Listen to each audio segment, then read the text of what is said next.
Vos fíjate el nivel de intervención que tiene en el mercado del dólar, que es un lado por las tasas, pero por otro lado en el mercado del dólar futuro. En el mercado del dólar futuro, para hacerlo muy rápido, no es que se transan dólares, sino que todas las operaciones son en pesos, pero en equivalente en dólares. Entonces, ¿para qué? En la tendencia es decir, bueno, ¿cuánto va a estar el dólar a fin de cada uno de los meses hasta diciembre, por ejemplo? Y entonces son coberturas que hacen importadores y exportadores. Y hay unas compensaciones. Entonces, si tenés una expectativa de que el dólar está más alto, los contratos a futuro lo haces más alto el precio. Entonces, el Banco Central, como hay una expectativa de que va a estar más alto, entonces interviene. Interviene que vendiendo contratos, diciendo para tratar de bajarlo. Bueno, eso hay una jerga en el mercado de dólar futuro que es los intereses abiertos. O sea, ¿cuántos contratos se han realizado? De julio a diciembre ya hay 6.400 millones de dólares. Digamos, es récord en la era Milei. Y solamente te tenés que remontar a julio del 2021 cuando tuviste 7.200 millones de dólares. ¿Esto qué significa? Que están interviniendo en una forma exorbitante, descomunal, en el mercado de dólar futuro para tratar de bajar las expectativas de evaluación. ¿Y cuál es otro reflejo? Es la tasa de interés. Es que todos están viendo que esto es totalmente inconsistente y que el 27 de octubre esto cambia. Si todos los días sube la tasa, quiere decir que ya está, que ya no te creen. Claro. Esto es un último eslabón. Perdón, ¿la justicia no intervenía en algún momento procesando funcionarios por operar en dólar futuro? Porque sí, pero siempre fue cualquier cosa. No, está bien, pero digo, si en algún momento para la justicia la intervención ruinosa de un funcionario sobre el dólar futuro ameritaba un procesamiento, ahora de repente... El tema es que ese juez no está más, ¿eh? Igual te voy a decir una cosa, Milei decía que había que considerar un crimen de lesa humanidad emitir y volvieron los pases remunerados, que es una forma de emisión, y Bausili está ahí vivito y coleando. Decía que el FMI el reconocimiento del fracaso de un gobierno. Todo esto es que para que la gente no se dé cuenta que ya devaluamos, digo. Ya es una certeza la devaluación. Entonces todavía no se ve en el número, pero se ve en otros números que te están diciendo lo mismo. Ayer lo vi cuando entró el presidente, la verdad que se lo ve como un tipo muy alterado emocionalmente, ¿no? Y le doy el pase acá a Jonathan Eguer, que es nuestro hombre en La Rosada. Algunos dicen que está en la línea de sucesión. Espero que no. Espero que no. Ayer estuvo Milei en Córdoba, en un hotel donde había 2.500 personas. En esto se llamó La Derecha Fest, que Nicolantos le llama de otra manera, pero se llama La Derecha Fest, ¿no? Estamos de acuerdo. El Festival Ni Uno Más o Menos. Así le decís vos, pero oficialmente se llama La Derecha Fest. Estuvo Javier Milei haciendo un poco de equilibrio. Acá lo interesante es que él se reunió con la gente que quedó afuera de las listas. El Gordo Dan, todos los pibes, o sea, las fuerzas del cielo, en gran parte estaban acá en Córdoba. Alrededor... ¿Vos decís fue a darles una palmada en el hombro diciendo, muchachos, fuerza que... Es un poco así. Mirá lo que fue el saludo con el Gordo Dan, por ejemplo. El Gordo Dan fue una de las víctimas, vamos a ponerle ese nombre, víctimas del sábado a la noche, del cierre de listas en la provincia de Buenos Aires. Vamos a ver el tape 13, donde Milei se encuentra con el Gordo Dan después de lo que fue la noche del sábado, que dejó sobre... Los únicos heridos que quedaron del otro día fueron la Fuerza del Cielo, esta agrupación juvenil que lidera Santiago Caputo, el asesor de Milei, que está con las acciones en baja. Vamos a ver ahí el tape 13, el abrazo entre Milei y el Gordo Dan. El Gordo Dan que hizo una editorial el otro día en mute, o sea, se puso a criticar a Karina Milei y a lo que fue a Pareja, al armado en la provincia de Buenos Aires. ¿Vos sabés lo que dijo? No, no se sabe muy bien lo que dijo, pero sí que estaban bastante calientes, enojados. ¿Leíste el papel? Ponerlo en mute, digo, no es de valiente. Se quedó callado. Sí, o sea, no. Ponerte en mute es lo mismo que quedarte callado, más allá de la mímica. Sí, bueno, es un poco así. ¿Al armado de listas de la provincia de Buenos Aires? No, yo siempre voy a apoyar a la libertad avanza, digamos, en donde sea y bajo la forma que sea y el mandato del presidente. Para mí es un prócer. No hay resquemores en ese sentido. No, para nada. Bueno, ahí está, bajándole un poco el Dijo que era tono un a prócer, todo. qué lindo. Sí. Hay que aclarar que si se tiran en contra de Karina Milei No, están tienen afuera. que ir a trabajar al día siguiente. Esta gente que se acostumbró a vivir muy bien sin laburar. Igual te quiero... ¿Vos dijiste 2.500 personas? Sí, alrededor de 2.500 personas dicen ellos. Que Si hubo... lo hacían en obras sanitarias era la mitad del estadio. Sí, no, desastre. un lugar Además, muy decían chiquito. 2.500 antes de que llegaran las personas. Sí. O sea, eso fue lo que... Todas las entradas que vendieron. Claro. Lo que estima. Pero esto es lo que vos decías, Nico. A ver, para mí ya arrancó la Ramiro Marrización de Santiago Caputo. Fuertes A ver, declaraciones. ¿qué quiere decir la Ramiro Marrización? Es un proceso largo. Lleva meses, muchos meses. Marra no fue que de un día para el otro Karina Milei le dijo, se fue, sacalo, echalo, se acabó. Ramiro Marra empezó de a poco, los empieza como a desintegrar. Pasó con todos, no, yo le pongo Ramiro Marra, pero no sé, Carlos Maslatón, Kikuchi. Marra nunca manejó la CIDE. Bueno, ese es el tema que hay ahora, o sea... Pequeño detalle. Sí, pero fue la persona que creó a Milei y que le puso todos los tentáculos a Milei, o sea, que lo armó a Milei. También era muy difícil sacarse de encima a Ramiro Marra en su momento. Hoy lo vemos con el diario del lunes y decís, mira, bueno, estaba afuera. Sí, pero al principio no estaba afuera, por eso es un proceso de desintegración. Es de a poco. De a poco, hoy Santiago ¿Pero vos lo Caputo... decís como una estrategia que hacen eso o que, o que Es sale como así? funciona Karina Milei con la gente que se fue sacando de encima. Algunos fue muy de cuajo, tipo Nicolás Posse, el jefe de gabinete, fue de un día para el otro, pues se enteró que la estaban espiando a través de la AFI que manejaba Posse en su momento. Una fue de un día para el otro. Después toda la gente que rodeó se fue desintegrando de a poco. Ramiro Marra fue eso, se va desintegrando mes a mes. Bueno, Santiago Caputo ya viene hace algunos meses con esto y vemos que cada vez es peor. O sea, el otro día cada vez es peor. Ahora lo que le toca sería la desintegración de la gestión, que eso, como dice Nico, para mí va a ser más difícil. Santiago Caputo tiene el liderazgo político de la CIDE, del ARCA, de la aduana, bueno, de varios lugares. Salud, justicia. Bueno, hay varios lugares que tiene parte de la Cancillería, hay varios lugares que tiene loteado. Para mí va a ser, es difícil. Por eso ahora le encontraron este lugar de gestión estratégica, le llaman. En este nuevo triángulo de hierro, llamémosle de alguna manera así, ya no saben qué nombre de la geometría ponerle. Donde está Milei arriba, en la pirámide, y abajo sube Francos, empieza a tener más toma de decisiones. Algunos me decían, esto es porque se viene la guita, me decían. O sea, parece, lo pongo entre muchas comillas, que el gobierno va a abrir el grifo con los gobernadores, parece, lo pongo entre comillas. Esto es lo que está vendiendo la parte del menemismo, del carinismo. Hay que ver qué pasa. Por eso sube Francos ahora, en esa parte. Ahí está Santiago Caputo. O sea, Francos es el que le va a dar gobernabilidad. Santiago Caputo, gestión, estrategia, y Karina, política y territorialidad. No, vos mencionabas recién Cancillería y a mí me llamó la atención en el video de Lamelas del embajador de Trump, que vos repasabas en editorial y que vamos a volver a ver seguramente en un rato porque generó muchas repercusiones, no solo la de Kicillof, que Lamelas en un momento dice, bueno, por supuesto, cuando está hablando de hablar con los gobernadores, dice, por supuesto hay que tener relación con el presidente Milei, con el canciller Bertain, con Luis Caputo, con Santiago Caputo. Lo nombra, dice. sí. Y es raro que un embajador mencione a un asesor sin cargo como un interlocutor válido. Sí. Digo, me llamó mucho la atención. No es común. Los embajadores en general se manejan por canales estrictamente institucionales. Entonces quizás hablan con todos, pero dicen que hablan con su contraparte, con el canciller.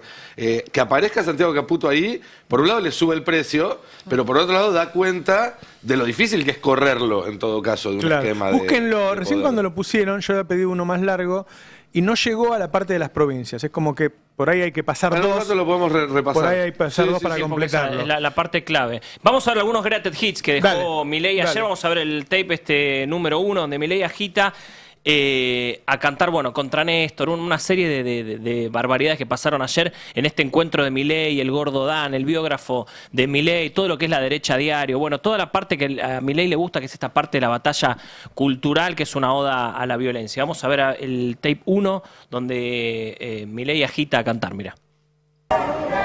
Se nos van a sacar, como es, saquen al pingüino del campo.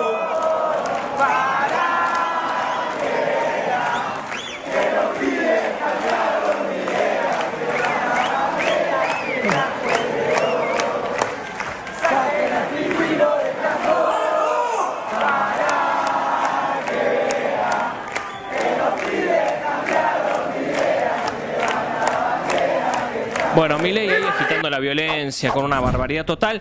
En el medio también se metió con Victoria Villarruel, vamos a ver el tape 5, donde la llama, sin nombrarla, bruta traidora. Mirá. Semanas atrás no votaron un gasto de 17.000 millones de dólares y la bruta traidora dijo que lo iba a financiar con 30. ¿Qué es financiar con 30? Porque ella habló de la plata de la CIDE, dice, en vez de esa, entonces ellos sacaron un cálculo de la plata de la CIDE. Villarroel dijo, no, él se va de viajes y que agarre la plata de la CIDE y la ponga acá. Entonces sacaron un cálculo que aparentemente esos 30 era la plata de la CIDE. 30 millones. Sí. Pero si ellos mismos le dieron a la CIDE como 4 veces más que eso por encima del presupuesto. Obviamente va a salir Guillermo Francos en 10 minutos a decir, no le dice bruta traidora a Villarroel, habla de alguien que no se sabe. Bueno, esto va a suceder seguro en unos minutos porque ya estamos bastante acostumbrados a todo esto. Quería mostrarles antes el abrazo entre Milei y el Gordo Dan. Vamos a ver el tape 4, donde acá, a ver, porque esto funciona un poco como equilibrio. El otro día llamó mucho la atención que Milei no dijo nada en el cierre de lista. A ver, a mí me han contado, me dijeron, che, llamó Patricia, pidió a tal en la lista 3, esto pasa en los cierres de lista. Che, llamó Pareja y llamó Espera. Ayer me contaban, che, llamó Espera y pidió a 3 del concejal en San Martín, me contaron ayer. No, al 2, no al 3. Al 2 en San Martín. ¿Se lo dieron? Se lo dieron. Ah. Me dijeron, pidió uno solo, Esper, se lo tuvimos que dar. El segundo concejal en San Martín, me contaban ayer. Más que eso. Bueno, a mí me contaron que pidió ese solo, por lo menos en San Martín, en toda esa zona. Bueno, Milei no pidió nada, no llamó, no hizo nada. Entonces, porque esperaban este gesto en las Fuerzas del Cielo. Los pibes de Caputo esperaban, che, que Milei... Me contaban que hace un mes el Gordo Dan y Agustín Romo fueron a Olivos, se juntaron con Milei y le dieron una lista. Le dijeron, che, mirá que estos pibes son unos militantes muy importantes con nosotros y demás. Bueno, Milei se quedó escuchando ópera en Olivos el sábado de la noche. No levantó un teléfono, no pidió nada. Entonces, a ver, obviamente no puede haber un enojo de estos pibes con Milei. No hay ninguna manera que estén enojados con Milei. Pero sí están sorprendidos que Milei se quedó escuchando ópera y no dijo nada. No dijo, che, fíjense... los pibes de ahí, de las Fuerzas del Cielo, el Gordo Dan, nada.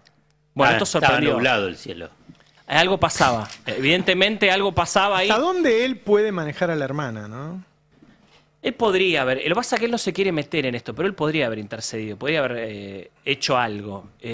Es parte es eso, parte es que no le cuesta interceder ante la hermana, pero parte es un poco de vaguedad también en el tema. No le interesa. No le interesa, tiene vagancia con el tema, no le interesa la rosca, no sabe lo que es la rosca, dice, no tengo idea. No sabe cuántos diputados se eligen. O sea, a mí me han contado gente que se juntó a almorzar con él, gente de la rosca política, que Milei, cuando se pusieron a hablar de política, Milei dice, ay, no sé, yo no entiendo de esto, no me interesa, no quiero saber nada. ¿Le asiste ese derecho, digamos, si después de si la elección en la ciudad de Buenos Aires terminó siendo festejada, más allá de la poca afluencia de votantes y demás, le asiste, me parece, la prerrogativa de, bueno, le salió bien en la ciudad de Buenos Aires, que siga Karina con su criterio?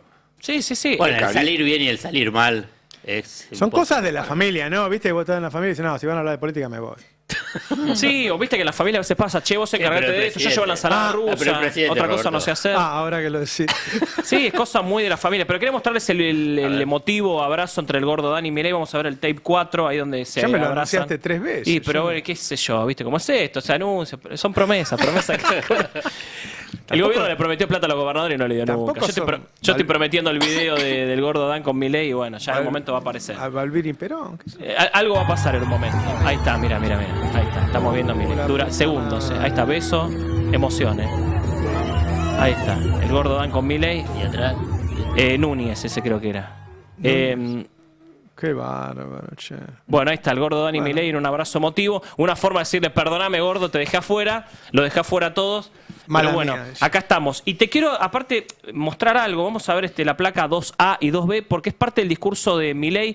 Ayer Milei no lo pasaron en vivo. No hay muchas imágenes de lo que dijo Milei. No, imposible. De hecho, un dato en sí mismo. Ahora les voy a contar. Sobre todo porque la última vez que pasó algo similar, o sea, un acto organizado, inclusive por las Fuerzas del Cielo, no sé si recuerdan que fue cuando circuló ese video que tenía que ver con él tomar las armas, que después dijeron que eran los celulares, que después se desdijeron. Y eso había sido también por un video filtrado. O sea, a mí me da más miedo lo que pueden llegar a decir en un lugar donde después no sabemos específicamente qué dijo y nos enteramos al otro día y lo único que nos enteramos es del ataque a Villarroel, supuesto ataque a Villarroel, porque tampoco la nombra. Digo, ojo también, porque está esta lógica de secta que se empieza a imponer cada vez más, me parece, y son estos chicos los que después quedan afuera de las listas, pero que sí tienen mucha llegada al presidente, los que la imponen. primero con esa reunión de las Fuerzas del Cielo y ahora también en la derecha FES. Hay una denuncia de una periodista de Página 12 que dice que se la llevaron a un baldío ahí, no la dejaban pasar, que fue una situación bastante... Sí, lo tenemos. La colega Melissa Molina, que está acreditada en Casa Rosada. Es llamativo porque la echó gente de Casa Militar que trabaja en Casa Rosada y que la conocen, que estaban en Córdoba, y le invitaron a retirarse. Melissa no fue acreditada porque no acreditaban periodistas, no podía haber periodistas adentro de este evento. Entonces Melissa, ¿qué hizo? Compró la entrada. Para participar de este evento había que comprar la entrada. Salía a 35 lucas más o menos. Compró la entrada, fue, la reconoció gente de Casa Militar. Casa Militar son los encargados de cuidar al presidente, de la seguridad del presidente. Directamente de Presidencia. No, dependen de Karina Milei, de la Secretaría General de Presidencia. Y la reconocieron, insólitamente la reconocieron, la invitaron a retirarse, le dijeron que tenían algo para decirle, la llevaron a un baldío que estaba atrás, a un costado, le tiraron 20.000 pesos en la cara, que es lo que había salido de la entrada, y le dijeron, vos no vas a volver a entrar. Esto lo denuncia Melissa Molina, colega de Página 12, a quien le mandamos un gran abrazo y nos solidarizamos con ella. La verdad que es terrible lo que contó, está contado también en una nota en Página 12 que pueden ir a ver.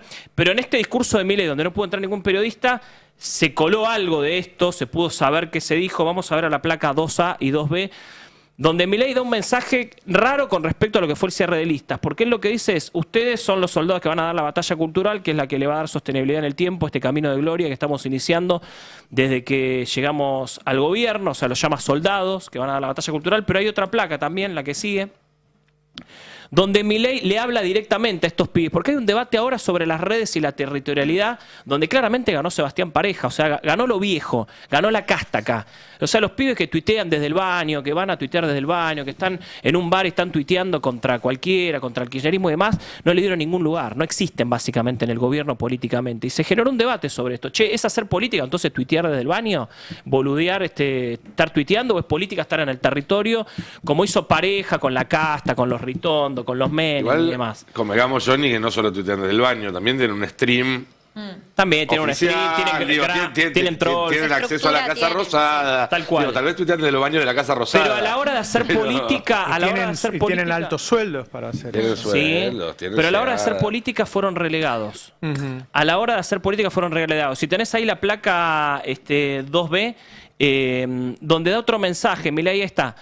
Dice, bueno, si ustedes van a la cancha y ponen la pelota en el medio de la cancha, por más que griten o canten, la pelota no se mueve. Por lo tanto, si quieren empezar a ganar hay que meter goles, y para meter goles hay que meterse a jugar en la cancha. Javier Milei a los pibitos de Caputo. O sea, empiecen a caminar. Por algo no intercedió también, por algo no levantó el teléfono, dijo, che, lo quiero poner a uno de los pibes de Caputo segundo en la lista, o quiero que encabece Nahuel Sotelo, que es el que finalmente termina quinto, que es el único pibe de Caputo que hoy es secretario de culto. Bueno, esto, mira, ponelo de vuelta. Porque ¿Eso lo dice interesante. Milei Esto o lo dice Karina? Esto lo dice Javier Milei. No, pero ¿quién lo está diciendo? Esto lo está diciendo Javier Milei. Esto lo dijo Javier Milei. Si quieren empezar a ganar hay que meter goles, y para meter goles hay que meterse a jugar a la cancha. Si no, la pelota no se mueve. Es un mensaje casta puro, pero esto tiene que ver con el debate que se dio en estas últimas 48 horas, donde los Pareja, los Menem, impusieron sus condiciones y dijeron, acá vamos con lo viejo, acá la casta. Yo ayer escuchaba testimonio de cómo cerraron la lista La Libertad Avanza en la provincia de Buenos Aires y dices, como en toda la vida, como lo cerró el peronismo, el radicalismo toda la vida en la provincia de Buenos Aires, igual de la misma manera. Pero Pareja es un armador de toda la vida de la provincia de Buenos Aires. Si vos querés hacer algo distinto, no vas a buscar al mismo de siempre. Lo dijo Milei en la campaña. Los pibes de Caputo pensaban que se comían el mundo con esto. Pero Milei, ¿por qué va y participa de esta derecha FES? Bueno, porque era la estrella.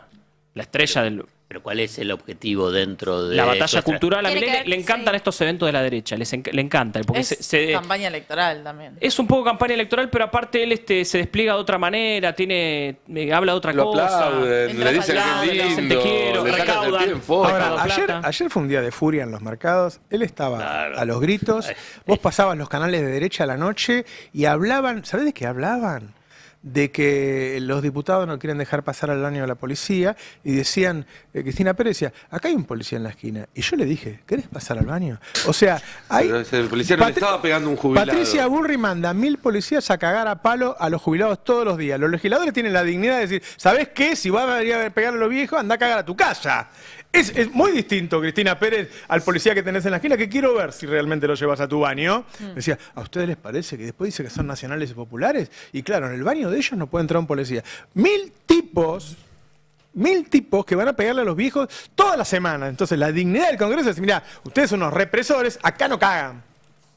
Por eso, Cristina Pérez, no es el policía de la esquina que vos sos tan divina que la dejás pasar a tu inodoro, no. Son represores que le pegan a los jubilados. Por eso no se los deja pasar. Lo que pasa es que no sabés lo que es dignidad.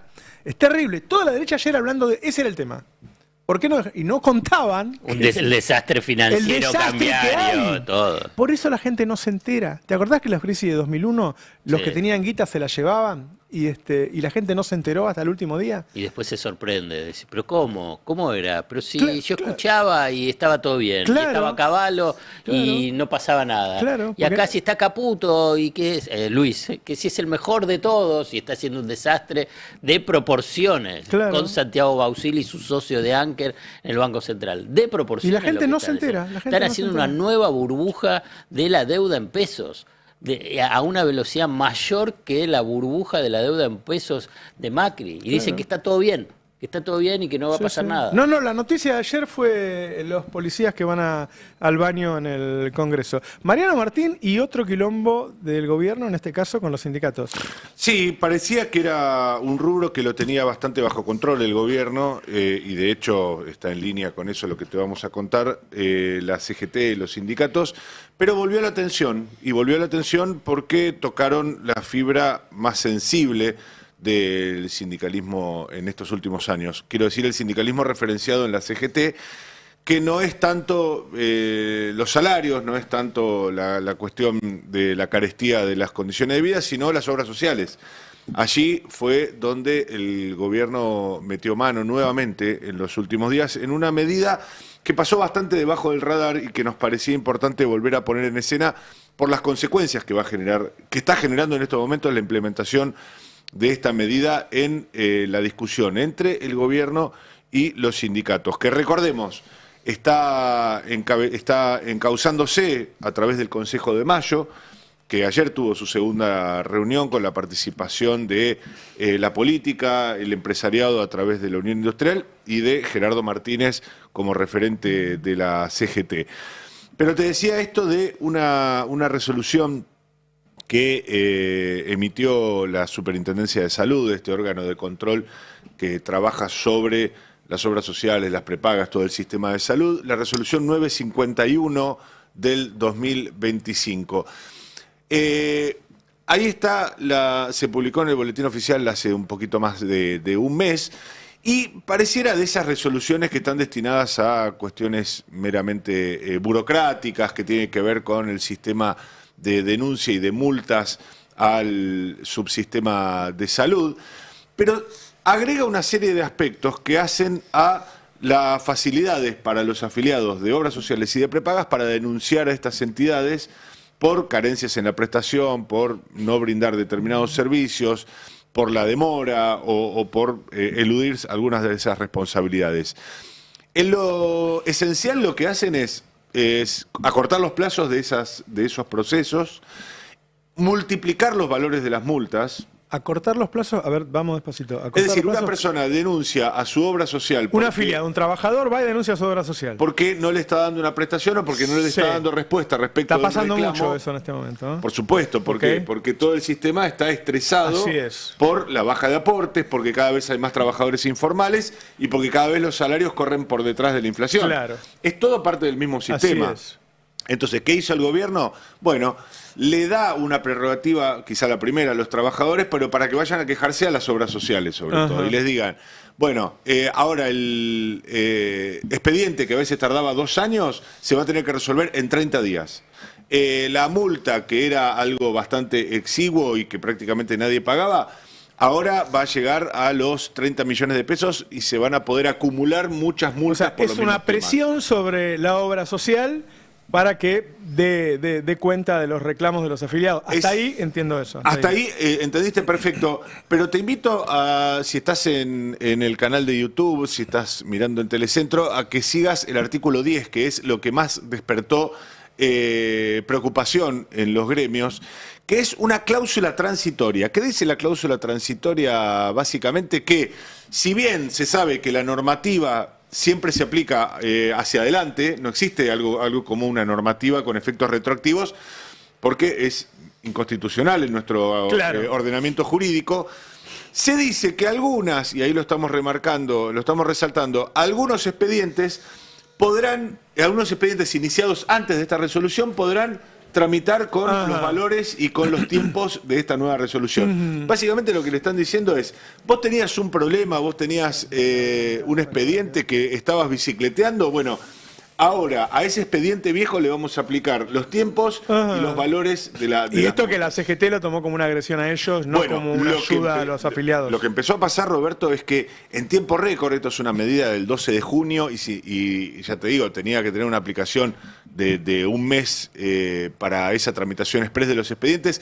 Ya están llegando las multas acumuladas, ya hay gremios que están avisando a la cúpula de la CGT, están llegando multas que por acumulación, esto genera quebranto. No van a fundir, claro. Genera quebranto, literalmente. Ahora, yo hablo... lo que vos decís, los tipos, el gobierno te genera un proyecto económico que te debilita, que vos no podés dar respuesta, y si no das respuesta, te mete más presión para terminar. ¿Y vos pensás que atrás de esto puede haber la intención de debilitar la obra social para beneficiar a los privados, por ejemplo? Bueno, ahí te vengo a contar la otra parte de lo que denomino yo una maniobra de pinzas.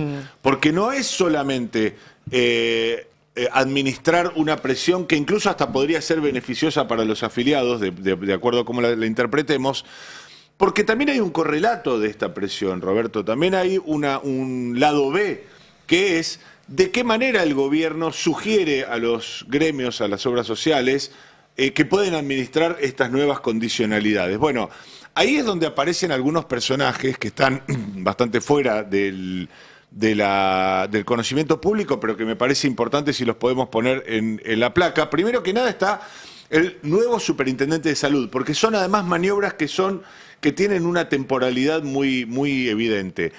La resolución que veíamos firmada de junio la firmó Gabriel Oriolo, un hombre, un actor del sistema de obras sociales, de prepagas y demás, de OSDE provenía, y un personaje menor, si se quiere. Firma esa resolución y casi inmediatamente es desplazado de la Superintendencia de Salud. ¿Quién sube? Atención con esto.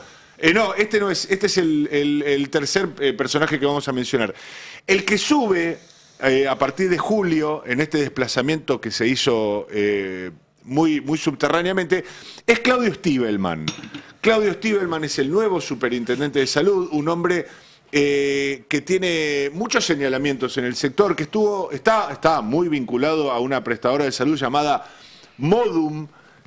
Son esos nombres, viste, que aparecen en muchos expedientes y sobre todo aparecen en causas judiciales. Modum es una de esas prestadoras que aparecen sistemáticamente cuando se habla de desvíos de afiliados, de invento de cápitas, de captación irregular de cápitas de obras sociales a prepagas, de traspasos. Bueno, siempre figura Modum y siempre estaba este hombre, que era el número 2 de la superintendencia y que rápidamente fue puesto al frente una vez que fue desplazado Gabriel Oriolo.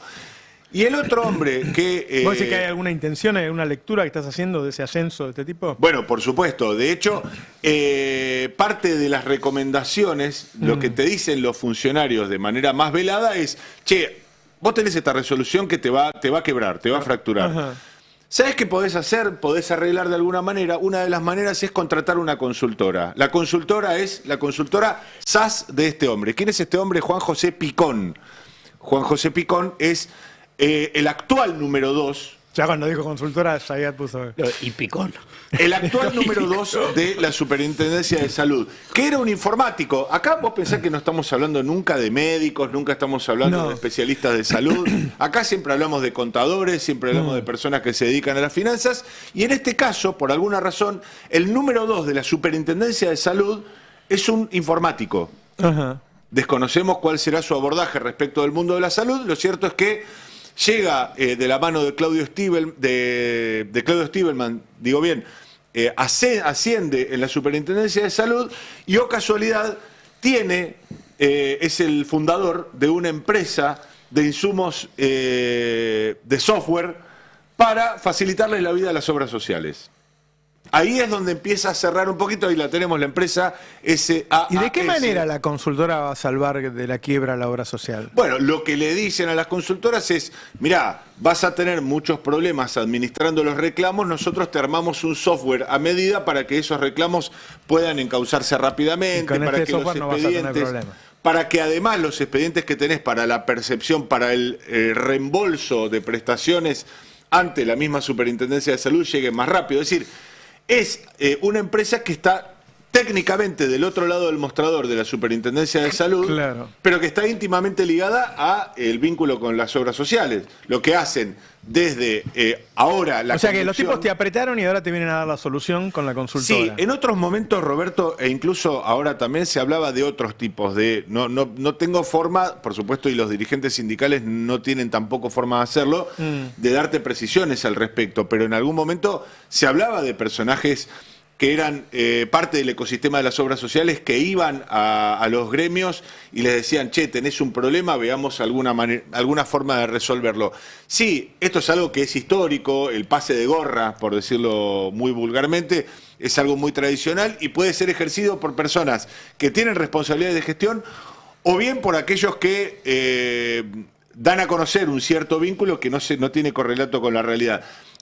Te lo marco simplemente como un proceso que empezó a pasar con mucha más intensidad en el último tiempo, claro, y que está muy de manifiesto sobre todo a partir de este ascenso de Claudio Stiebelman a la Superintendencia de Salud. ¿Por qué es importante, más allá de la vida cotidiana de los gremios, este tema? Porque condiciona la toma de decisiones, porque interviene en las decisiones políticas de los sindicalistas, porque se cuela este tema en las reuniones de las mesas chicas y en las reuniones de... ¿Vos querés decir que mañana el tipo tiene que decidir un paro y está con esta presión en el medio? Imagínate que de la salud financiera de la obra social, en buena medida, depende la continuidad y la posibilidad de supervivencia de los dirigentes sindicales. Y esa supervivencia, insisto, está sistemáticamente amenazada por las órdenes que emanan del área de salud y que implementa la superintendencia a través de actualmente Claudio Stiebelman.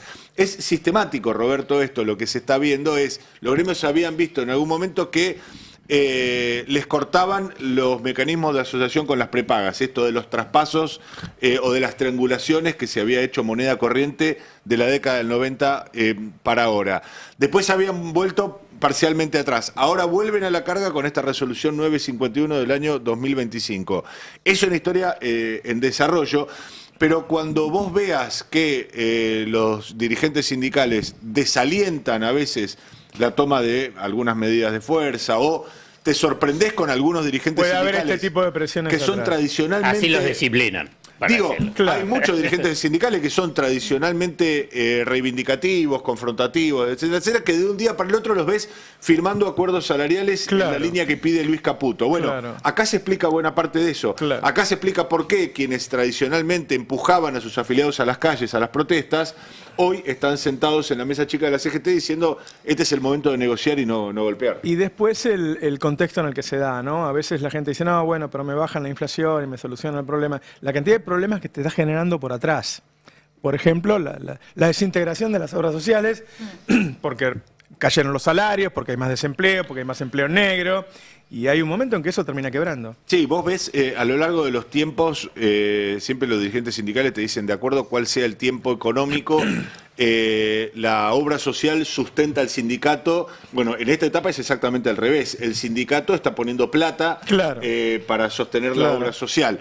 Es algo que te dicen que es general dentro del sistema. Todavía no hay un quebranto, pero lo que sí hay, Roberto, y esto también es un proceso sobre el cual hay que tener una mirada muy atenta, que depende de la misma Superintendencia de Salud, hay una oleada de intervenciones del gobierno a través del Poder Ejecutivo sobre las obras sociales. ¿Qué hacen a través de eso?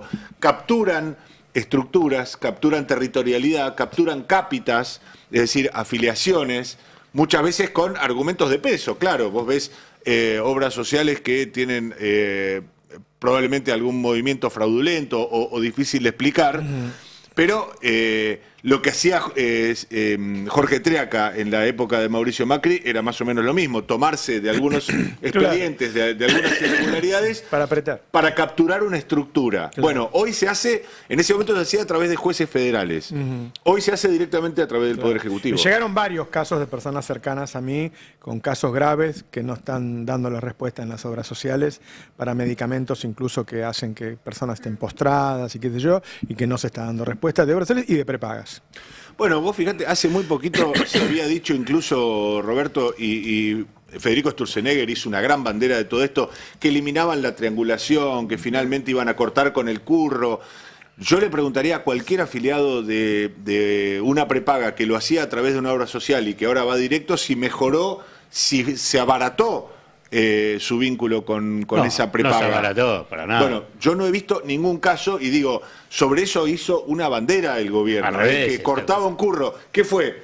Terminó pasando al revés. Terminó pasando que ese vínculo que obviamente beneficiaba a la obra social porque podía contratar a través de una prepaga buena parte de los servicios y podía hacerlo capturando mostrando una gran cantidad de clientes para esa prepaga. Bueno, al cortarse ese vínculo, lo que terminaron es dejando a los pacientes, a los afiliados, en un trato directo con la prepaga mucho más relacionado con el mercado. Y en este contexto de faltante de medicamentos que también decía Roberto, con un estado sumamente chico en el cual ya no existe, por ejemplo, una dirección de tuberculosis como existía antes, y con una situación en la que de los 21 medicamentos que estaban listados, por ejemplo, para el Ministerio de Salud, específicamente para la tuberculosis, 12 tienen el stock comprometido en realidad al 12 de julio, o sea, hoy ya no hay stock. Y estos son datos del Ministerio de Salud. Entonces, es en este contexto también. ¿A dónde recurrís? Si no podés recurrir al Estado, no podés recurrir a la obra social, a la prepaga. Es también esto sobre lo que volvíamos, ¿no? ¿Quién está pagando en algún punto el ajuste? No, es el comercio capital que dice siempre Alfredo Zayat, ¿viste? Vos no hacés las rutas, claro, debilitas a las obras sociales, qué sé yo. Y la gente dice, pero tiene baja la inflación. Bueno, pero termina rompiéndose eso. Che, hablemos de fútbol. Dale. Mira cómo se emocionó. Hay mucho poder, hay mucho poder y hay una disputa de poder con lo más alto del gobierno que está peleando, qué sé yo, con los amigos de Messi, no sé. Se está peleando con la AFA, una disputa que no es nueva. Recordemos que durante la campaña del 23 la AFA fue la que motorizó que prácticamente todos los clubes del fútbol argentino sacaran antes del balotaje una declaración que si bien no se oponía abiertamente a Milei, era una especie de apoyo a Massa porque justamente se plantaba con el tema Assad. Recordemos que además ha habido varias otras avances del gobierno contra la AFA durante este año y medio. Y este capítulo de la pelea que estalla principalmente porque la AFA decide iniciar el regreso de los visitantes al fútbol argentino, algo que hace más de una década dejó de suceder, que las hinchadas visitantes puedan formar parte de los espectadores en los partidos del fútbol argentino en su primera división. Y la provincia donde se empezó a implementar esto, y por un acuerdo directo entre la AFA y el gobierno provincial, fue la provincia de Buenos Aires. El primer partido fue en la cancha de Lanús, Lanús contra Rosario Central. Además se hizo con éxito, el operativo policial tuvo éxito y por eso ahora hay otras provincias que quieren avanzar en ese sentido. Otras no, por ejemplo la Ciudad de Buenos Aires, que en una reunión que hubo esta semana dejó claro que en la Ciudad de Buenos Aires no van a permitir el regreso de los visitantes. Y en el medio de esta ida y vuelta aparece un personaje, Claudio Tobillino, el hombre que hace política para Chiquitapia. Pablo. Pablo Tobillino, te pido disculpas. Es el hombre que hace política para Chiquitapia, es la mano derecha de Chiquitapia en lo que es la rosca, por así decirlo. Sabemos que el fútbol y la política en la Argentina están intrínsecamente ligados desde siempre, no es algo nuevo, no es que ahora vinieron los cucas a contaminar de política el fútbol, ni mucho menos. Nosotros estamos al lado de Chiquitapia, Tano, ¿no? Siempre. El acuerdo... No, para que se entienda la línea en la mesa. Y Tobillino salió justamente a cruzar a Guillermo Francos por unas declaraciones que había hecho respecto a estos asuntos. Empecemos entonces con el primer tuit que inició este conflicto hace unos 3 días, porque esto escaló muy rápido. Pero hace 3 días la placa, 10 les pido. Tenemos entonces, también para poner en contexto, hace 2 semanas, por ejemplo, Chiqui Tapia firmó un acuerdo con el gobernador Kicillof para utilizar el Estadio Único de La Plata como sede para partidos de selección. Eso dolió, eso dolió. Hay ahí un acercamiento que el gobierno molestó mucho. ¿De dientes amarillos le dice a Te Franco? equivocás, hombrecito de dientes amarillos, porque había salido en un primer momento Francos a acusar a la AFA de estar haciendo política. ¿No? Entonces le contesta a Tobillino a Francos: te equivocás, hombrecito de dientes amarillos. Si el comandante y yo jugáramos un rol político, te aseguro que el justicialismo tendría una discusión menos en sus listas de candidatos. Nosotros solo administramos fútbol hace 8 años, ese fútbol argentino que lleva en sus hombros algunos logros, como una finalísima, 2 Copas Américas y una Copa del Mundo. Además hablas de algo que desconoces. Te deseo un muy feliz y triste final. Pronto. Muy fuerte. Ocupate de los gobernadores que me parece que te borraron de su agenda y dejá que del fútbol argentino nos ocupamos nosotros. Esto venía pegado a la noticia de que Francos le había dicho que Tapia y Tobillino juegan un rol político en la vuelta del público visitante a las canchas. Bueno, Francos... En el tape 12 tenemos la respuesta que dio a esto, fue al programa de Pañi y se rió de lo de los dientes, no quiso ahondar en el fondo de la cuestión, se quedó en eso, veámoslo, es cortito. Yo le hubiera preguntado qué pasta usa. Aparte me dijo que tenía los dientes amarillos, yo me fijaba hoy a la mañana, así, a ver, ¿cómo es esto de los dientes amarillos? ¿No? Bueno, y Tobillino le vuelve a contestar a Francos a partir de este video con un segundo tuit, donde dice: los dientes amarillos, sí, están amarillos, seguramente no la ves. Quizás porque tenés el boleto picado en el gobierno. Si el comandante hace política, sentate con el pelado y espera que pronto habrá novedades. Fino, muy fino. Por la confirmación de los gobernadores de no atenderte, no te preocupes. Yo no había entendido.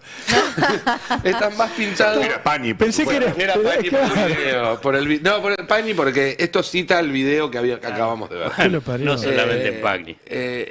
Y ante los gobernadores estás más pintado y en pose que la Gioconda. Es de talar este. Es tremendo.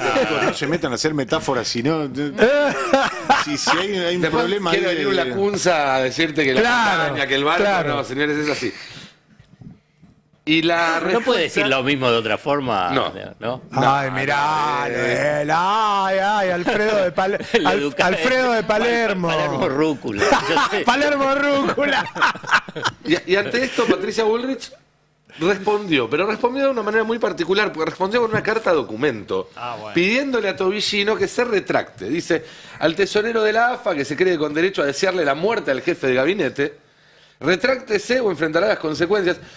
Decía le deseo un pronto final. Creo que se refería a su gestión en el cargo. Me imagino que sí. Pero bueno, Bullrich se lo toma a la tremenda. Si además, un deseo no es una amenaza, es un deseo. Además, si queremos volver a tener público visitante en las canchas, decía la ministra de Seguridad, necesitamos una AFA que dé el ejemplo, no dirigentes que se comporten como barra bravas. Bullrich no apreció la poesía de Tobillino, que le contestó, porque esto sigue escalando hasta estas horas, con un nuevo tweet que dice: la señora Patricia Bullrich, ministra de Seguridad de la Nación. Se puso serio porque había recibido una carta documento.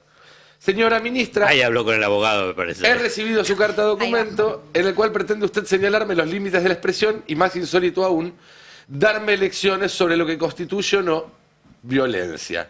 Me permito entonces rechazar en todos sus términos la totalidad de su comunicación. Sí, hay abogado ahí. Por improcedente, absurda y por momentos tragicómicamente autoritaria. Sí, pero el abogado también se tomó alguna licencia. A ver, vamos a ver. Para empezar, le informo, aunque estimo que lo sabe, pero ha decidido ignorarlo, que la Constitución Nacional me garantiza el derecho a expresarme libremente. Abogado. Eso incluye, por cierto, el derecho a desear, pensar y opinar como me plazca, incluso cuando a usted no le guste. Desear un país libre de políticos como usted y dientes amarillos, en mi opinión, ahí fue él. Es de persona de bien que quiera su patria y pretende lo mejor para sus conciudadanos. Respecto al contenido de la misiva, debo decir que resulta una ironía que usted, de todos los funcionarios disponibles, se arrogue la potestad de definir lo que es violencia, y más aún que lo haga sin sonrojarse, siendo parte de un gobierno cuyo presidente afirmó públicamente, y sin desmentida suya, que usted fue terrorista y puso bombas en jardines de infantes. Ahí fue. Ahí el abogado se Lo cierto es que una foto de Tapia con Axel Kicillof terminó desatando una guerra abierta que va a tener más capítulos, ya te digo. Como tiene pocos enemigos el gobierno. Esto va a seguir en las próximas horas y seguramente mañana traiga más novedades al respecto. Qué bárbaro, qué bárbaro. Che, Agustina. Sí.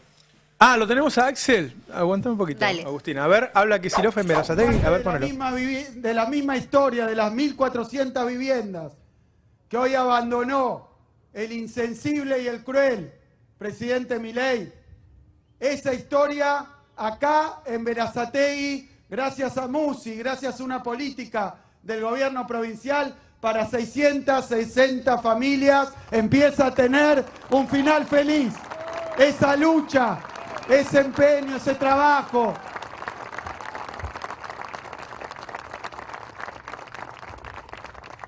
Y hay que hacer fácil lo difícil. De lo que estamos hablando hoy es del esfuerzo, del trabajo de nuestro pueblo que se transmite y se transforma en dignidad. Dignidad para el pueblo.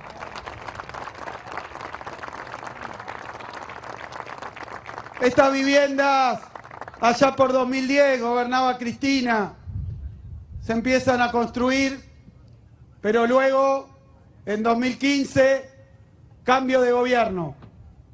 Este barrio Kennedy tiene tanta importancia, junto con las viviendas que estamos haciendo acá cerquita, porque vienen a reparar una situación de muchísima injusticia, de muchísimo dolor. Lo hablábamos con Cintia, con otros vecinos que recibían hoy la vivienda. Viven a la vera de un arroyo, con los pibes y las pibas de cada uno, con sus familias, con la gente mayor, en condiciones muy precarias, pero además una zona inundable. 5 veces el agua por la cintura. Se cuenta en la historia de estas familias, cuando sube el arroyo. Y lo que decía Juan José, la enfermedad, las condiciones de precariedad, bueno, realmente no es vida. Para remediar esa situación había que encarar un proyecto grande. Y claro que sí, caro, costoso, una gran inversión. Se empezó a hacer en 2010. Las viviendas venían con un grado de avance y les cuento, porque luego recorrí, no es solo los cimientos, las fundaciones, las paredes, estaban los cables, estaba la electricidad, estaban los cerramientos, faltaba poco. Pero llegó un gobierno de derecha, allá por 2016, el gobierno de Macri en la Nación, de Vidal en la provincia. Y con la misma cantinela, a veces con otras palabras, de la motosierra, del no hay plata, ajustaron, interrumpieron y dejaron un barrio que le faltaba poquito para hacer hogar, lo dejaron de garpe. ¿Qué pasó después? Promesas, promesas y más promesas. El intendente Musi yendo a reclamar que se terminen las viviendas y la respuesta, bueno, sí, lo vamos a hacer. Y ni vigilancia pusieron en este barrio que era de la provincia. Y así pasó que esas casas casi terminadas comenzaron a ser vandalizadas, se llevaban los cables, se llevaban las ventanas, pero claro, si eso estaba ahí abandonado y nadie pensaba terminarlo. Se llevaban hasta los hierros de la construcción. La verdad que, como dijo Musi, un despilfarro. Esos que siempre hablan de la austeridad y del ahorro, ¿qué significa? Dejar abandonadas, a la buena de Dios, viviendas que estaban casi terminadas. Una insensatez, una estupidez. Y así fue. Y así fue. Cuando asumimos con Verónica, allá por el año 19, el intendente Musi me dice, tenés que ver algo. Axel, tenés que ver algo. Y me lleva a caminar por el barrio Kennedy, después por allá acompañando a los vecinos cerca del arroyo, tomándonos unos mates que me mostraran cómo estaba. Y luego cada una de estas viviendas eran ruinas. Eran ruinas. Y yo le dije a Juan José, bueno, el problema acá es que cuando una obra se interrumpe, terminarla es más caro que empezarla de cero. Ahí es la estupidez que está haciendo Milei, interrumpiendo toda la obra pública en la Argentina. Ahí está.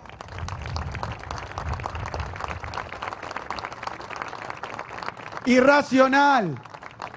Irracional. No le tiembla el pulso y no dice no hay plata cuando tiene que poner la guita para subir la tasa de interés, operaciones financieras, para bancar su plan de hambre. Ahí le sobra la plata, 70%. Pues se pone la tasa de interés y la paga Berazategui. Y la paga la provincia. Para ellos, para los timberos, para la criptomoneda, para la estafa financiera, para la bicicleta, siempre un sí. Para el pueblo, para el laburante, para el trabajador, para el sector medio, para el estudiante, para el médico, siempre no. Milei, ya te descubrieron. Trabajás para los ricos, trabajás para los de afuera. ¿Qué hizo Milei por Berazategui? ¿Cuándo vino Berazategui? ¿Cuándo se preocupó por ustedes? Nunca. Nunca, nada. Nada. Nada. Y digo esto porque estas viviendas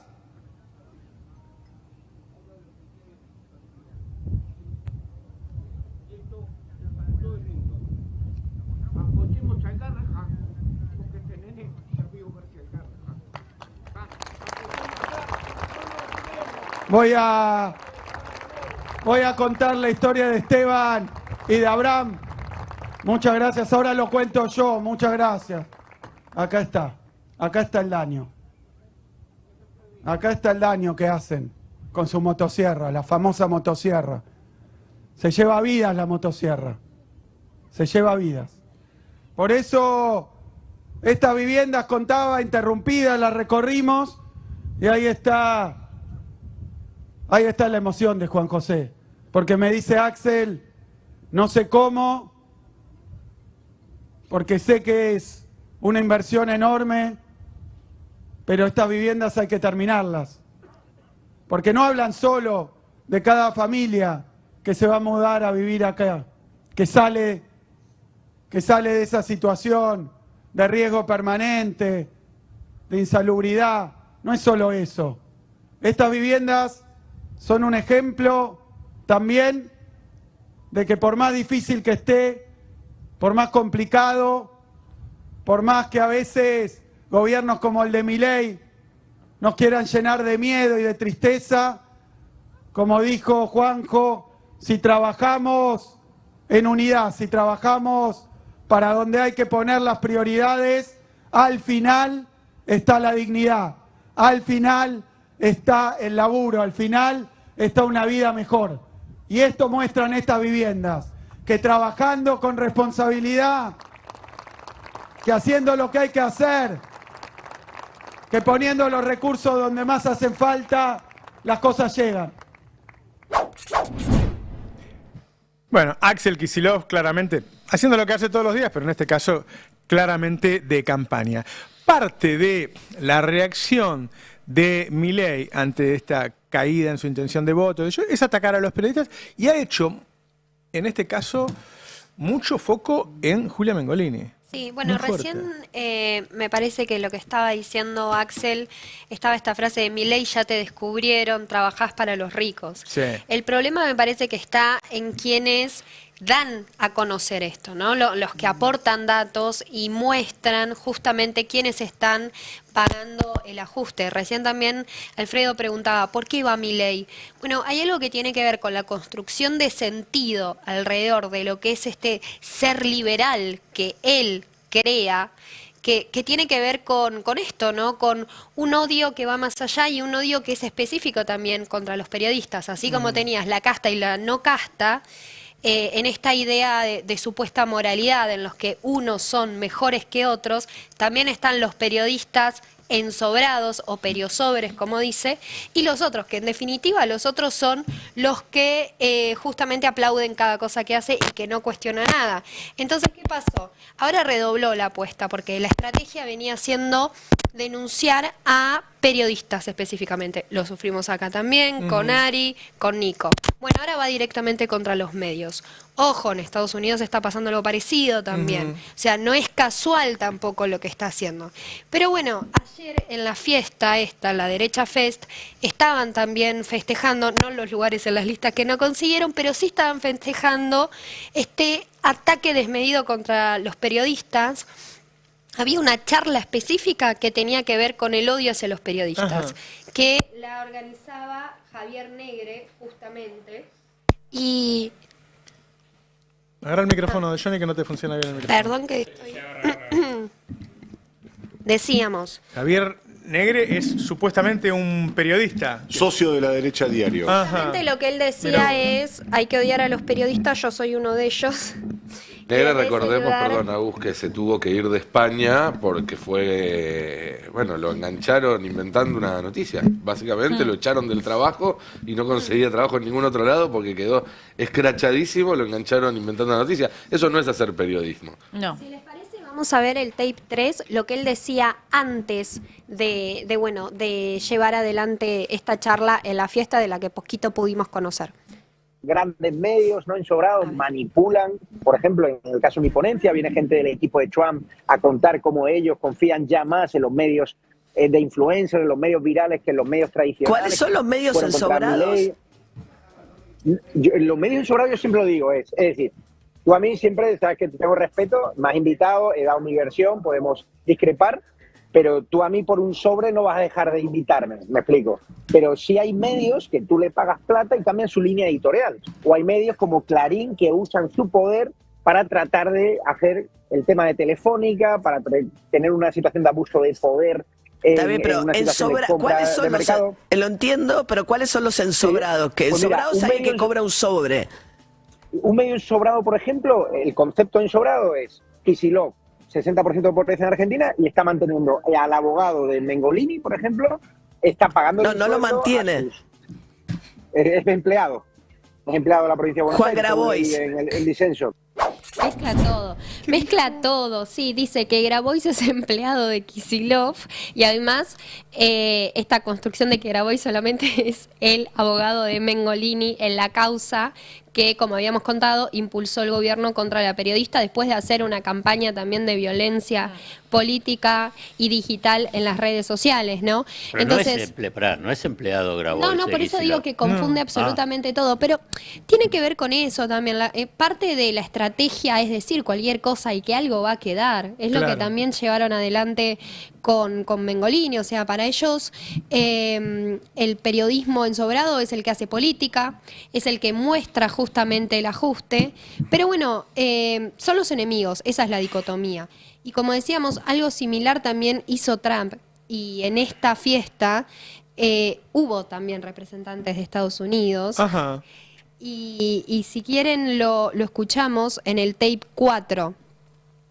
Lo horribles que son los medios tradicionales, lo que se dice en los Estados Unidos, legacy media. Para los que nos están viendo, nos están escuchando, ella hace el gesto directamente del cuello cuando habla de medios tradicionales, ¿no? Es el mensaje que está detrás de este no odiamos suficiente a los periodistas. Recién decíamos lo de Trump. Bueno, la semana pasada demandó recientemente el presidente al Wall Street Journal. O sea, ya no es esto que decíamos, ¿no? Ya no va a periodistas, ojo, va a medios específicamente y tiene que ver con esto. Es una estrategia y ya hubo también advertencias en Estados Unidos. La coordinadora del Comité para la Protección de los Periodistas dijo que esta demanda es alarmante justamente porque es la primera vez que un presidente en el cargo demanda a una empresa mediática. Acá en Argentina, chicos, ya pasó. Fue ayer.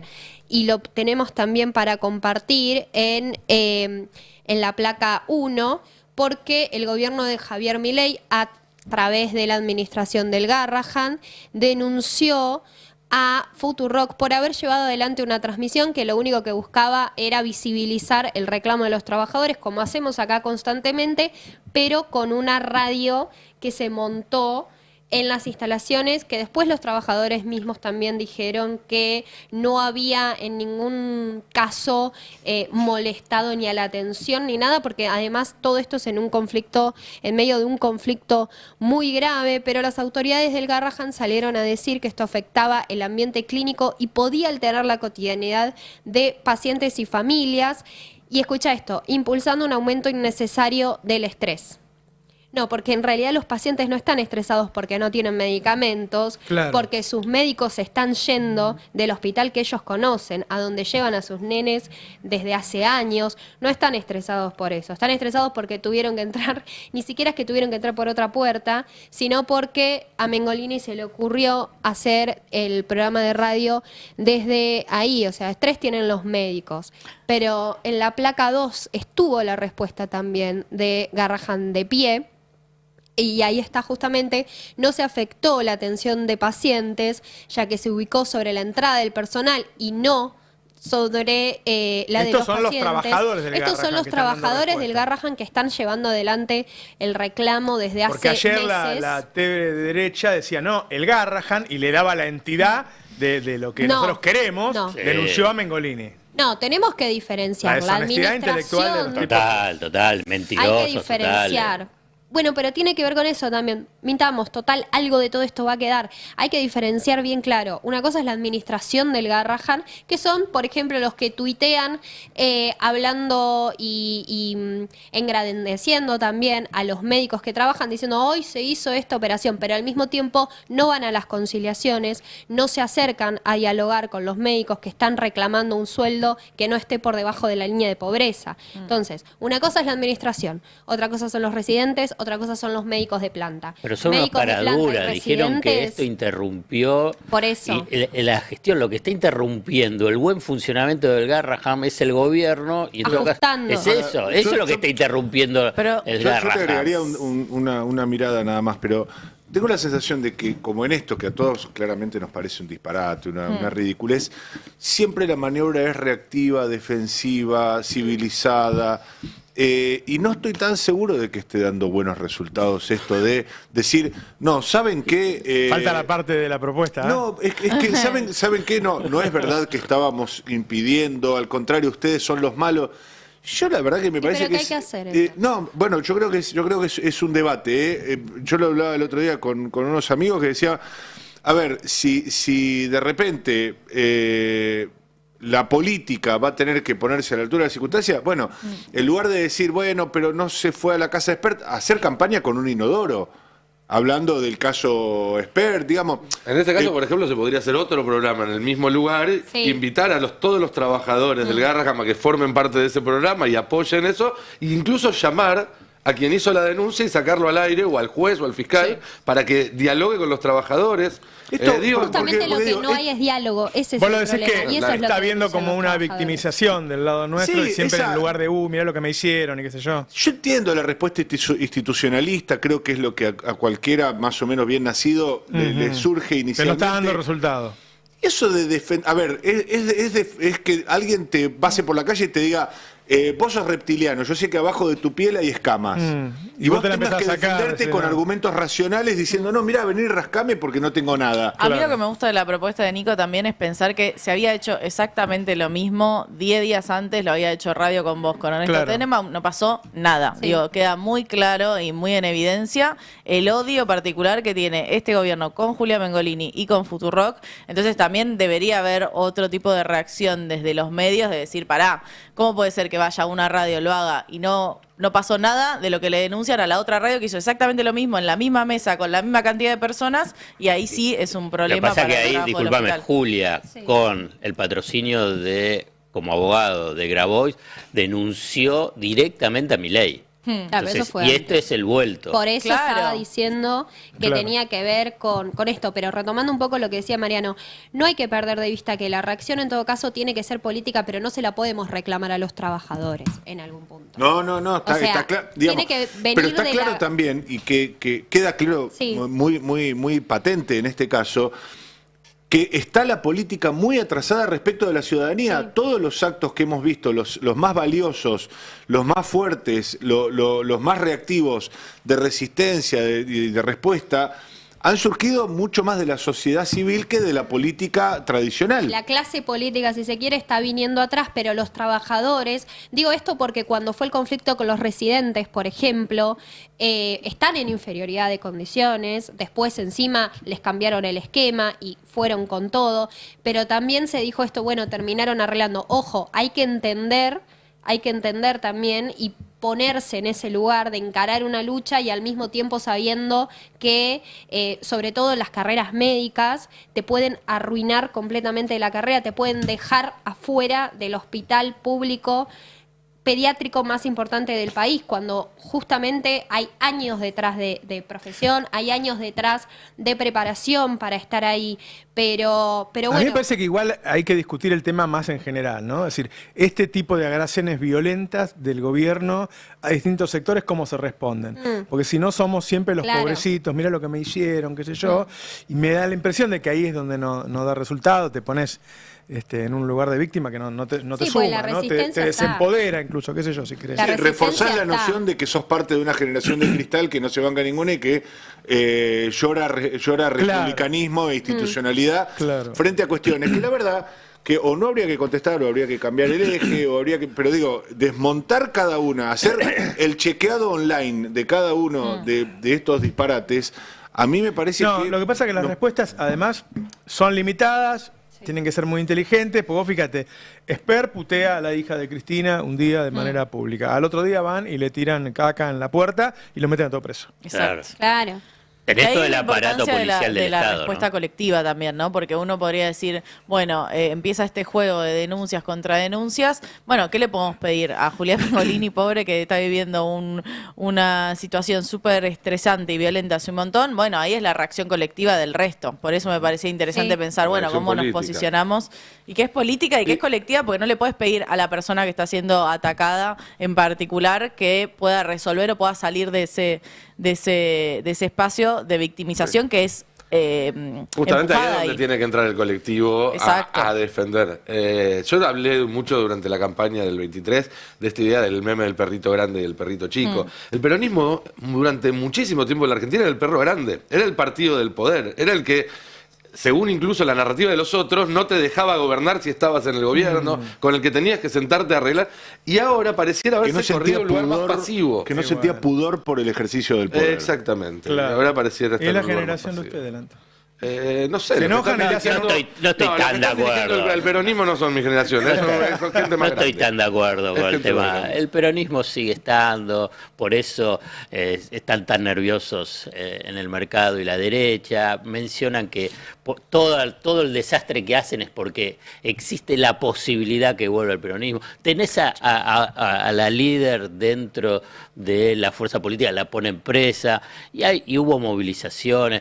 Ahora bien, vos me podés decir, es el peronismo de hace 40, 50, bueno, no, es otra, pero sigue teniendo un lugar relevante, sigue teniendo gobernadores. Actitudinal lo que planteo, no de ocupar pero también es de época, todo. No es solamente del peronismo, es de época. No voy a entrar en debate, pero qué sé yo, tampoco es que vos ves movilizaciones de la izquierda que sean avasallantes como vos podías pensarlo, qué sé yo, en la década del 60, porque también son momentos, son épocas, tenés que ver la interpretación de esa época e incluso cómo intervenir dentro de esa época. Ahora, cuando llega Macri, ¿te acordás que los maestros se ataron al Congreso? C5N estaba todo el día incendiado, yo estaba ahí adelante, por uno. Claro, las reacciones eran mucho más fuertes ante Macri que ahora. El mundo es otro. No, pero también, perdón, de repente, encima vos, Alfred, justo mencionaste, no ves todos los días a la izquierda. Yo quiero decir algo, muy lejos de coincidir ideológicamente con la mayoría de sus postulados, pero cada miércoles vos ves dirigente del Frente de Izquierda. Cada protesta del Garrahan vos ves dirigente de izquierda. Y la dirigencia peronista, en líneas generales, brilla por su ausencia. No me malinterpretes. Yo lo que quiero decir es la dimensión de lo que puede ser las movilizaciones. Hay, no solamente en Argentina, hay una desmovilización general. El tema de las redes, y antes mencionábamos, y bueno, ahora ¿cómo es que quieren escuchar a los políticos? Bueno, lo quiero escuchar en los shorts. Los recortes. ¿Cómo te adaptás a esa realidad pero para en vez eso, de ponerte en lugar de víctima de esa pero digo, realidad? para eso ya está Milei. Milei ya ocupó ese lugar. ¿Qué vas a hacer? ¿Vas a ser más mileísta que Milei yendo a más canales a pegarle a un banco central, a una maqueta de un banco central? Quiero decir, si el expertise del peronismo es la presencia, el cara a cara, la visibilidad, ¿qué pasa que no lo hace en las marchas de los jubilados, en las marchas del Garrahan? ¿Por qué no está presente? ¿Cuál sería ellos la razón? juegan de una manera. El otro día un político me decía, lo que te pasa a vos es como una metáfora. Dice, ellos vienen y te pegan por atrás. O sea, ellos juegan a la trampa todo el tiempo, juegan a la mentira. Es muy difícil explicar algo. Usan las herramientas de la democracia a su favor, pero cuando dejan de servirle las descartan. A mí me han invitado de programas de ellos y yo digo, ¿cómo puedo ir si yo te veo y son todas mentiras lo que voy a decir? Tengo que ir y decirte, sos un mentiroso todo el tiempo. ¿Qué discusión puedo tener? Han cambiado las reglas de una manera que a veces uno no sabe cómo reaccionar. Es así, es muy fuerte Es que eso. tiene que ver con Entonces eso, ¿no? Lo que decíamos, esa construcción. Pero aparte... Tiene que ver con eso, con también generar un clima tal en el que ya no tenés ganas de salir a responder. Porque ¿qué vas a salir a responder? Porque también lo que se plantea es tan insólito, lo que le hicieron a Mengolini, que fue un ataque sistemático. ¿Qué voy a salir a aclarar? Que lo que están diciendo, que encima lo utilizan, lo hacen a través de inteligencia artificial. Pero le dolió, ¿no es cierto? pero le dolió. La denuncia penal a Milei les dolió. Fíjate que ahí frenó Milei y frenaron toda la granja de votos. Ahora bien, pero reaccionan avanzando sobre Futurock. Ahora, o sea que también reciben diciendo golpes. la negra ¿O qué pensás? Que digamos, este programa y el destape no les duele. Claro que les duele. Pero perdón si sueno muy anclado a categorías de otros años, decimonónicas y demás, pero voy a parafrasear. Hay un dirigente sindical para mí que es muy importante en esta etapa y que no tiene quizá la vidriera que tienen otros, que es Daniel Jofra, de los aceiteros. Lo conocemos cuando cierran paritarias y demás. El tipo tiene una prédica que para mí es bien sencilla, no tiene mucho artificio, no tiene mucho de focus group. El tipo dice, estamos abandonando la herramienta de la huelga. Yo le agregaría a la herramienta de la huelga la movilización, la presencia callejera. Quiero decir, pareciera que ahora todo es reemplazable por la encuesta, el focus group, la acción en internet, el emoji, el comunicado. Y ojo, porque el día que se den cuenta que no alcanza, a lo mejor ya no tienen la posibilidad de hacer huelga. Es que, porque los trabajadores se dan vuelta y buscan las soluciones en otro lado o pierden su laburo. El gobierno ya emitió 2 DNU, 2 decretos de necesidad y urgencia calcados, los 2 fueron bochados por la justicia, pero calcados para conculcar el derecho a huelga. Todavía tenemos derecho a huelga en la Argentina. Nadie lo está utilizando, nadie lo piensa utilizar como una forma de hacer saber el malestar que hay en la clase trabajadora. Ha habido paros, pero no ha habido un plan de lucha, ¿no? No hay, bueno, esta semana 24, la semana que viene 48, hasta que te paro, hasta que no me arregle las cosas. No pasa eso. Y las luchas bueno, sí vos están contabas igual las construyendo. presiones que tienen los tipos. No, por supuesto. A ver, pero las presiones están siempre, Roberto. El tema es, ¿qué haces con esas presiones? Claro. Si vos absorbés esa presión y decís, no, soy una víctima terrible, tengo que mantener las prerrogativas. Ahora, si te valés de la popularidad o del anclaje que tenés sobre tus representados y le decís, che, a esto le vamos a poner un parate, es cierto que hay, hablando en latín, hay mucho culo sucio que no puede, porque sabe que detrás de esa presión administrativa viene un carpetazo, pero aquellos que no lo tienen, aquellos que no tienen ese inconveniente, tienen la herramienta de la protesta social, tienen la herramienta de la huelga. Hay un problema ahí, Mariano, que es, porque hablé con un par de dirigentes sindicales, el tema es vos decís eso, pero ¿sabés qué? Las bases, la representación, digamos, y tampoco están tan de acuerdo. Ya nos vamos. Después del día, Milei, y que dice, y lo anterior, digamos, están en y para eso también está la política. El rol del delegado no es solamente un día despertarse y decir, hoy hay huelga. Lo saben, lo saben. Quieren trabajar eso, quieren trabajar eso. El problema también es que la política, el sindicalismo y los movimientos sociales solamente se juntan para ver qué lugar le va a tocar a cada uno, y que en líneas generales la política le asigna lugares absolutamente marginales a los movimientos sociales y a los sindicatos. Pero después se valen de ellos cuando dicen, no, che, tenemos que salir a protestar, tenemos que ser... A ver, no hay ningún tipo de coordinación entre las tres patas que deberían ser hoy fundamentales en oponerle algún grado de resistencia a Javier Milei. No la hay. Entonces, mientras no esté esa articulación, es cierto que para un trabajador perder el día de trabajo es un problema porque en este contexto todos los días cuentan para llegar a fin de mes. Pero en la medida que existe conciencia de clase y vos a ese trabajador le decís, mira, nosotros tenemos que hacer una huelga para sacar el aumento salarial que nos permita superar la línea de pobreza. Bueno, esa expectativa...